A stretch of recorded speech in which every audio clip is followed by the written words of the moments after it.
Hello students, welcome to the online classes. We are studying subject science of class 5th and we have started the chapter number 3, food and health, in which we covered a balanced diet,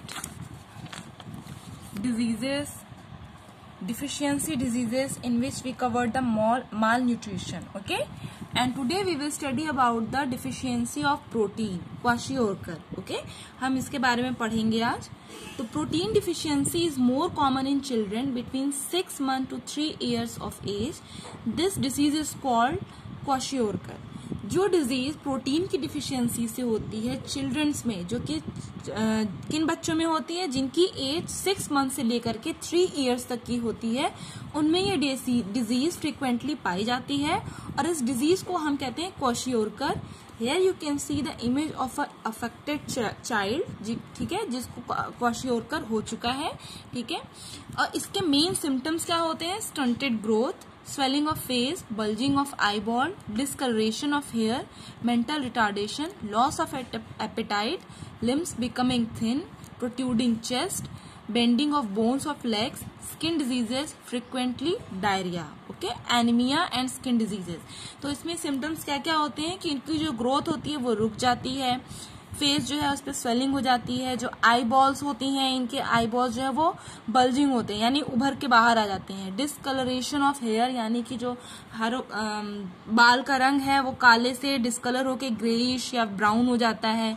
mental retardness हो जाती है, भूख नहीं लगती है. इनके limbs जो होते हैं, लेग्स और जो हैंड्स होते हैं वो बहुत ही वीक हो जाते हैं. चेस्ट जो है वो सामने की तरफ उभर जाता है.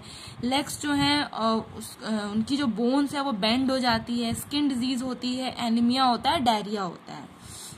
Now the third one is deficiency of both protein and carbohydrate. अब जो डिजीज प्रोटीन और कार्बोहाइड्रेट दोनों की डिफिशियंसी से होती है उसको हम कहते हैं मरास्मस. ओके, इस डिजीज में क्या होता है, इसके मेन सिम्टम्स क्या होते हैं कि the child become weak, pale and hungry looking. Child जो है बहुत ही वीक हो जाता है, पेल और हंग्री लुकिंग होती है. The body become lean and thin. Body जो है बहुत ही पतली और बहुत ही लीन हो जाती है. The skin become wrinkle. Skin जो है वो बहुत ही रिंकल हो जाती है, झुर्रियां होती हैं. Water collect in the body. Okay, पानी जो है जिसको हिंदी में हम कहते हैं कि बॉडी में या पेट में पानी का भर जाना. स्वेलिंग ऑफ स्टमक, यानी जो पेट है उसकी स्वेलिंग होती है. लॉस ऑफ एपेटाइट, यानी भूख लगना जो है वो खत्म हो जाता है. Such deficiency diseases can be prevented by proper nutrition. और इन सारी डिजीज को हम खत्म कर सकते हैं जब हम प्रॉपर न्यूट्रिशन लेंगे. Milk is best for treating such infectant. Okay, milk जो है वो बहुत ही बेस्ट है इन सारी डिजीजेस को ट्रीट करने के लिए. एडिंग अ सेरल और banana to the milk make it more nutrition. Okay, अगर हम इसी में बनाना या कोई सेरल ऐड कर दें मिल्क में तो और ज्यादा न्यूट्रिशनस हो जाता है. Deficiency of different vitamin and mineral may also result in certain diseases और डिसऑर्डर. अब जो विटामिन और मिनरल्स की उसकी डिफिशियंसी जो डिजीजेज होती हैं वो भी एक तरीके का डिसऑर्डर है जिसके बारे में अब हम चार्ट में पढ़ेंगे. पहला डिफिशियंसी ऑफ विटामिन. जो विटामिन की वजह से डिफिशियंसी होती है हम उसके बारे में स्टडी करेंगे. पहला है विटामिन ए. विटामिन ए की कमी से हमें नाइट ब्लाइंडनेस या लॉस ऑफ विजन होता है. इसके सिम्टम्स क्या होते हैं, कैसे हमें पता चलता है?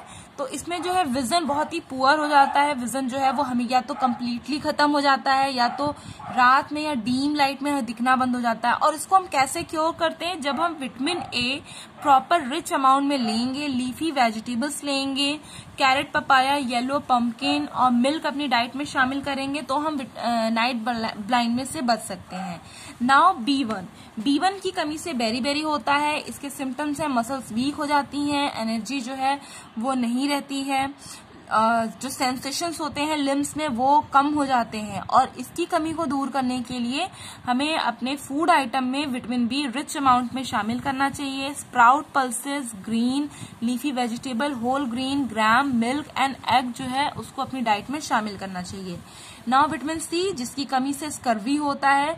स्कर्वी रोग में क्या होता है कि जो हमारे गम्स होते हैं वो उसमें स्वेलिंग हो जाती है और उसमें ब्लीडिंग होने लगती है, वीक हो जाती है, वीकनेस फील होती है, और जो वाउंड्स होते हैं यानी कि घाव होते हैं बॉडी में वो बहुत जल्दी ठीक नहीं होते हैं।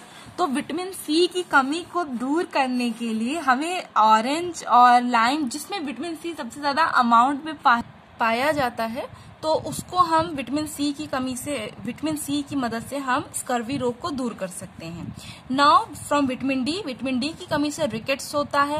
रिकेट्स में क्या होता है कि जो बोन्स होती है बहुत ही सॉफ्ट हो जाती है, बल्जिंग बैकबोन होती है, जो बैकबोन होती है बहुत ही, जिसको हम हिंदी में कहते हैं कोबड़ निकलना, इस तरीके की प्रॉब्लम्स आती है। और इसको दूर करने के लिए सबसे अच्छा जरिया होता है sunlight, because sunlight is the main source of vitamin D. तो विटामिन डी हमें सनलाइट से एक्सेस अमाउंट में लेना चाहिए। मिल्क, फिश, एग जो है इसको अपनी डाइट में शामिल करना चाहिए। नाउ विटामिन के की कमी से क्या होता है, एक्सेसिव ब्लीडिंग, मतलब बॉडी में बहुत ज्यादा एक्सेसिव ब्लीडिंग होती है, ब्लड क्लॉट प्रॉपर नहीं बनते हैं, इंजरी जब भी होती है तो इसको दूर करने के लिए हमें जो योक होता है, एग योक, हमें उसको प्रॉपर अमाउंट में लेना चाहिए। स्पिनच, कैबेज और हर एक तरीके की ग्रीन लीफी वेजिटेबल्स को डाइट में शामिल करना चाहिए। Now from vitamin B two की कमी से जो है आईज, नोज और टंग में इरिटेशंस होती है, स्किन्स में, तो इसको दूर करने के लिए मिल्क, पीज, बीन्स और एग को अपनी डाइट में शामिल करना चाहिए। विटामिन B6 की कमी से एनीमिया और नर्वस सिस्टम में डिसऑर्डर होता है। इसमें क्या होता है कि बॉडी जो है बहुत ही पेल लुकिंग हो जाती है और बॉडी में ब्लड बनना बंद हो जाता है, तो इसको दूर करने के लिए थ्रैश्ड राइस और यीस्ट को अपनी बॉडी डाइट में शामिल करना चाहिए। नाउ विटामिन B12 की कमी से एनीमिया होता है, जिसमें रेड ब्लड सेल्स RBC जो होती हैं उसकी डिफिशियंसी हो जाती है। इसको दूर करने के लिए हमें sprouted green grams, mutton, eggs, milk जो है अपनी डाइट में शामिल करना चाहिए। Now the next one is deficiency of minerals जैसे कि आयोडीन, आयरन, कैल्शियम और फास्फोरस की कमी से क्या होता है और उसके क्या सिम्टम्स हैं, हम इसके बारे में स्टडी करेंगे। सबसे पहले है आयोडीन कमी से गोइटर होता है। गोइटर में क्या होता है कि बेसिकली चिल्ड्रंस में जो है मेंटल डिसेबिलिटी हो जाती है, जो थायराइड ग्लैंड्स होती हैं उनका एनलार्जमेंट हो जाता है। इसको दूर करने के लिए हमें आयोडाइज सॉल्ट और सी फूड का यूज करना चाहिए ताकि ये डिजीज दूर हो जाए। नाउ सेकेंड वन है आयरन की कमी से एनीमिया होता है। एनीमिया में क्या होता है, as I earlier told you कि जो RBCs होती हैं वो उसकी डिफिशियंसी हो जाती है, ब्लड में खून बनना बंद हो जाते हैं, हमें लॉस ऑफ एपेटाइट होता है और हम बहुत ही इरिटेटेड फील करने लगते हैं। तो इसको दूर करने के लिए हमें वो फूड आइटम्स लेने चाहिए जिसमें रिच अमाउंट में आयरन पाए। विटामिन B12 लेना चाहिए जो कि हमें मीट में मिलता है। लिवर, ग्रीन और लीफी वेजिटेबल्स लेने चाहिए। स्पिनच, साग और मिल्क और एग लेने चाहिए।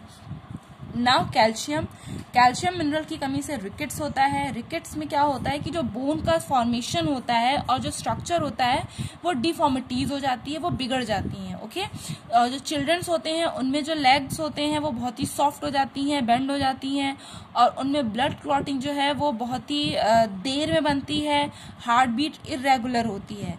तो कैल्शियम की कमी को, इस डिजीज को दूर करने के लिए हमें सबसे पहले रिच अमाउंट में कैल्शियम लेना चाहिए। इसका मेन सोर्स है मिल्क। इसके साथ ही cod liver oil, liver, egg, yolk, green vegetable और पोटैटोज अपनी डाइट में शामिल करने चाहिए। नाउ फास्फोरस की कमी से बोन और टूथ डिके होते हैं। इनमें क्या होता है कि जो टूथ होते हैं वो बहुत ही वीक हो जाते हैं, बोन जो है बहुत ही वीक हो जाती है, बॉडी में वीकनेस रहती है। तो इसको दूर करने के लिए हमें फूड ग्रेन्स लेने चाहिए, बीन्स लेने चाहिए, वेजिटेबल, मिल्क, एग और मीट अपने डाइट में शामिल करना चाहिए। Now we come to the next point जिसमें है communicable diseases. Okay, communicable diseases are caused by micro organism are living things which are so small that they can not be seen by the naked eyes. Communicable disease जो होती है micro organism से होती है और micro organism जो होते हैं बहुत ही स्मॉल होते हैं, जो हमारी नेकेड आई से जिनको हम नहीं देख सकते हैं। और माइक्रो ऑर्गेनिज्म जो होते हैं वो हर एक जगह पे पाए जाते हैं और just like as a human, as a human being जैसे हमें जीने के लिए फूड वाटर की जरूरत होती है, वैसे माइक्रो ऑर्गेनिज्म को भी फूड और वाटर की जरूरत होती है। Micro organism which cause diseases are called germ are pathogens. जो माइक्रो ऑर्गेनिज्म डिजीज कॉज करते हैं उनको हम जर्म या फिर पैथोजेंस कहते हैं। द कॉमन पैथोजेंस आर, जो कॉमन पैथोजेंस हैं वो क्या क्या है? बैक्टीरिया, प्रोटोजोआ और वायरस। और these germs spread through coughing, sneezing and spitting. ये जो जर्म्स होते हैं ये किसकी वजह से स्प्रेड होते हैं? कफिंग, स्नीजिंग और स्पिटिंग, यानी कफ जो हमारे गलों में होता है, हमारे फेफड़े के थ्रू होता है कफ, स्नीजिंग यानी छींकना, स्पिटिंग यानी थूकना, इनकी जो हेल्प से जो है ये जर्म्स स्प्रेड होते हैं और दूसरे की बॉडी में ये एंटर करते हैं थ्रू नोज, माउथ, फूड या वाटर के थ्रू, ओके, या फिर स्किन में अगर कट है तो उसके थ्रू भी ये एंटर करते हैं। Now some common communicable diseases क्या क्या है? पहला है बैक्टीरियल, जो बैक्टीरिया के थ्रू होती हैं, जिसमें diphtheria, typhoid, cholera, diarrhoea, leprosy, tetanus, pneumonia और मेनिक्टीज होती है।